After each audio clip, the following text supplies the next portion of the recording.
First up, Banggood, $11. I'll put a link in the description to it for those interested. I checked in with a precision square, both out and inside, on the money. I am surprised, maybe luck of the draw. Great for woodworking, clamping corners together, or bolt. It's got recessed holes to bolt it to something for metal, I don't know. But for 11 bucks, who cares? Great finish on it too. It's like sandblasted and then anodized. But saw Mr. Lipton's last video, and he was using these V-block things that bolt to the jaw vices to hold something at a 45. I have no idea how he made them, because they're long edges to the V or whatever. And I have no idea what they're called. I can't find them anyplace, eBay, you name it. But it gave me an idea to solve a problem that I've had for a long time, trying to put something at a 45. Let me take you to the mill and the vise and show you what the problem is. Alright, so here's the basic problem that I've encountered before, trying to use this guy. Problem is, it's very hard. There's not enough surface area here, so it's pretty hard to hold this square, because you're trying to hold the angle block, your material against it, and it down in the vise, all with one hand, because you need your other hand to close the vise and clamp on it. So that's hard, very hard. You need 3 hands. Something bigger and heavier too, it's even harder, because you got your hand at all kinds of angles. So this is why I had made this guy 1/2 inch. So much easier, because you've got a bigger surface area here to hold the work at. You still have to try to float this. You don't want it to hit the bottom to change the angle. So what I was thinking about doing is make another one of these. And by the way, I'm pretty proud of this guy, because I lapped it and he's pretty much so on the money for a 45. But I want to make one of these guys with a lip here, you know, have it come down and 90-degree up or perpendicular to this surface, so I don't have to worry about the material sliding down and hitting the bottom of the vise. So that should be pretty good. Okay, this is the plan here. I know a lot of people use die cam. I just pencil it out, why not? So yeah, I just held this on here. Kind of want a flat spot on the top to make it look good. The angle, there's the 90 coming up that's going to hold whatever, and another flat to match that. Thinking I should probably cut it off over here a little bit further just to make sure. And then I was thinking just groove this with a small end mill or drill a hole, and I think it's going to look better and easier if I drill the hole. So cut it off on the horizontal bandsaw, and I should be able to, with this guy, hold it at an angle so I can take the horizontal saw and come down here and just kind of get rid of some of this material. This I'll probably cut by hand, but this long one, I want to use the saw.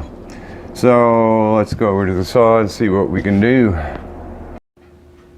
This one's really a no-brainer. You just kind of drop it in there, line the blade up on the pencil line I made on the top, and you go. So this is just going to be probably 3 minutes worth of cutting, and I really like it a lot since I unbolted the vise and moved it this way, because you can see this gap is not much at all. Lets me hold a lot smaller material and cut it really close. So and go, Now, like I said, it's only a few minutes to do this. I love it rather than using a hacksaw. Almost there. Just a fraction more. Nice straight cut. I did check everything with a precision square, and it's pretty much so right on the money.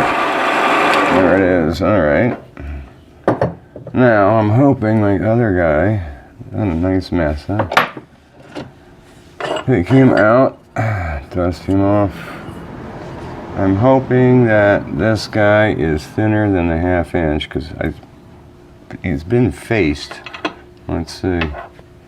Will it clamp this first?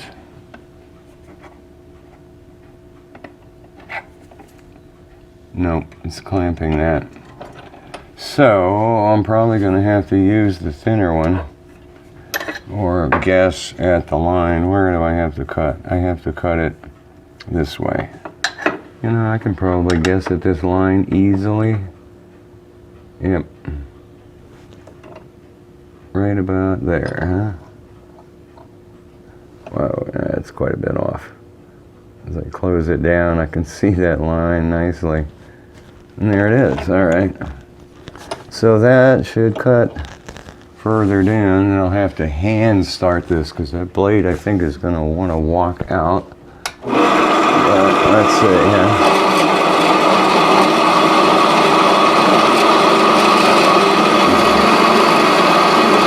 There it is. Put the weight on it, let it go, huh? Yeah.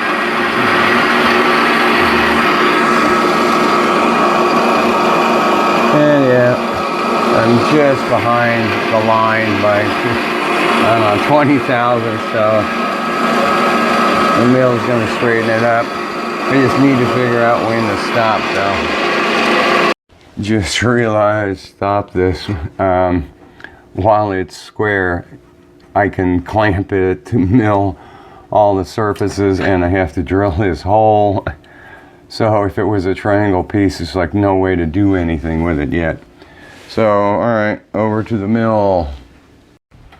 Alright, just thinking about this. It's not going to be, I don't think, that difficult. So I'm just going to take this down till the rounded corner is gone. Tram, tilting left or right. I know I'm tilting left about a 1/2 thou or 1 thou, so it's going to scoop this. And I'm going to lap it anyway, so that doesn't matter. Tram tilting towards me or away from me, I haven't checked in quite a while. So once I've got that done, I'll take it out and check it with a square. See how close I am, whether I've got to adjust the tram and redo it. So once I've got that, I'm just going to flip it over so this is down in the vise and then cut the other side down. Then to make sure this is square to this, I'm going to have to lie it down and have this part here cut the face. Now I know I'm square. Actually, it depends on if my table is square. The y-axis is, I don't know. Well, I'm just going to cut it and then check everything with a square because I know in the end I want it pretty precise, so I'm going to wind up lapping the heck out of it anyway. It's a little bit closer here. Did use my lapping trick where you put it against the toolmaker vise, sitting on sandpaper, 600 grit. So I lapped the bottom and the back, put it on the granite surface against the square. I'm really good and close, so very happy with where it is so far. Put it away to think about it. So now today is the next day. I liked the size of these holes. It was interesting too. This one I did randomly. This one I centered it here. 800 thousandths, 800 thousandths. But I was watching Mr. Lipton's video. He was making a different jig. And I was always thinking these holes were for some kind of thermal stability or something to counteract expansion to keep it accurate. Turns out he was saying that, you know, they're making all these things out of steel and they pile up in your toolbox and it gets pretty darn heavy. So what they're doing is just cutting material out to make it lighter. So I thought that was an interesting little thing to learn. So I'm doing it just for looks, because it looks, you know, you always see everything with holes in it, so I'm used to seeing it with holes. All right, so next day, drilled these guys out, and I always drill 2 drill bits sizes under my target. I use a gauge pin to figure out what that was, and they're 280 thousandths. So I drill it undersized, change the bit, drill it at target, and I do that because the holes come out really nice inside, all shiny and perfect and not messed and scored up from swarf. So this guy then went in, countersink it all, flip it over, gauge pin to locate that guy, and then 800 countersink it. Turns out, you know, I picked this up from a retired machinist. Guy was retiring, getting rid of most of his tools. I don't know what it is about this countersink, but it just works beautifully. So I had gone down, what was it, 30 thousandths on this side, and this side for some reason 30 thousandths was shallow. So you can use this thing by hand, and I can just keep going in. It's beautiful. So okay, now I've got it squared up. Holes are in there. I need to do this hole. And I was looking at these guys. What size hole? I mean, it looks right, and it's this drill bit. So I'm gonna do that hole off. I just put a little dot you can probably see there. I'll have to go 2 sizes under, drill it, change out the bit, drill it, and then I'll be ready to cut this finally off. Not sure how I'm going to lap this surface with this edge here. It's going to have to be on the edge of the granite plate. But so, okay, I'm just going to drill this and then cut it off, and I'll be lapping it and doing all that off camera. So next time you see this guy, it will be finished. That's pretty much so it, folks. I know I didn't show much lapping, and it's very hard to get, especially down in here. But I did double check it on the granite surface. No light that way, no light that way. I did do this, and yeah, I did correct everything in the lapping, so there's no light here, so that's good. Granite surface held it against my precision one, because like I think I said, I unfortunately had to mount this with the off-the-shelf 45, which I know is not that accurate.